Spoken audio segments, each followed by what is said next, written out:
দুপুরবেলা খাওয়া দাওয়া সেরে সোজা চলে এসেছি একেবারে নদীর ধারে রোদ খেতে।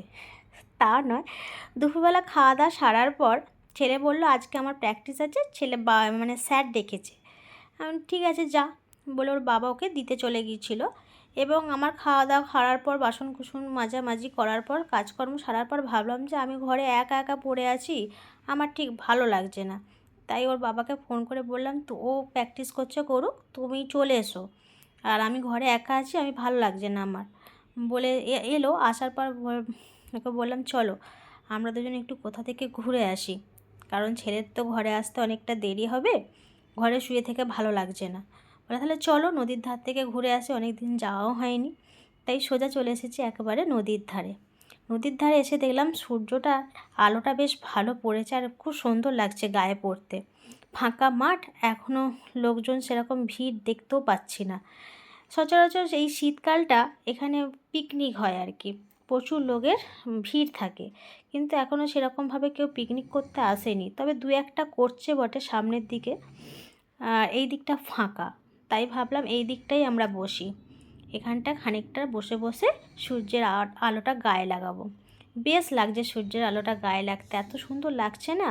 আর নদীর জলের ওপর সূর্যের আলোটা পড়েছে, কি সুন্দর দেখতে লাগছে না, খুব সুন্দর লাগছে। আর তোমাদের দাদাকে বলছিলাম যে এলাম বটে, একটা কিছু নিয়ে এলে পেতে বেশ শোয়া যেত এখানটা, এত সুন্দর লাগছে মানে সূর্যের আলোটা গায়ে লাগতে। অনেকে শুয়েও পড়েছে সেই ঘাসের ওপরে, কিন্তু ঘাসের ওপরে বসা যায়, শোয়া তো যায় না। সেই জন্য আর শোবো না, বসেই থাকবো। সূর্যের আলোটা গায়ে লাগছে তো মনে হচ্ছে ঘুম পেয়ে যাচ্ছে, এমন মনে হচ্ছে।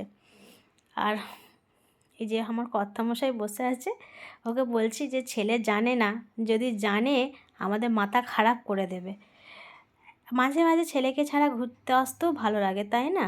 সবসময় ছেলেকে সঙ্গে করে নিয়ে আসা হয়, আজকে ওকে ছাড়াই এসেছি, জানলে কী করবে জানি না।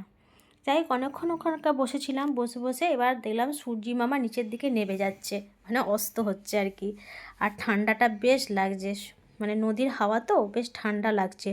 বললাম চলো আর বসে থেকে লাভ নেই, এবার ঘরে চলো, কারণ ছেলেকে এবার আনতে যেতে হবে। তো সূর্যটা এখনও এরকম যায়নি, আছে রোদ, কিন্তু যেন খুব ঠান্ডা লাগছে।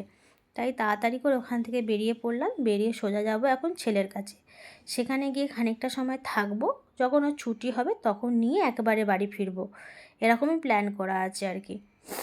তাই চললাম নদীর ধার ধরে, মানে নদীর বাঁধের ওপর দিয়ে চললাম প্রকৃতির দৃশ্য দেখতে দেখতে।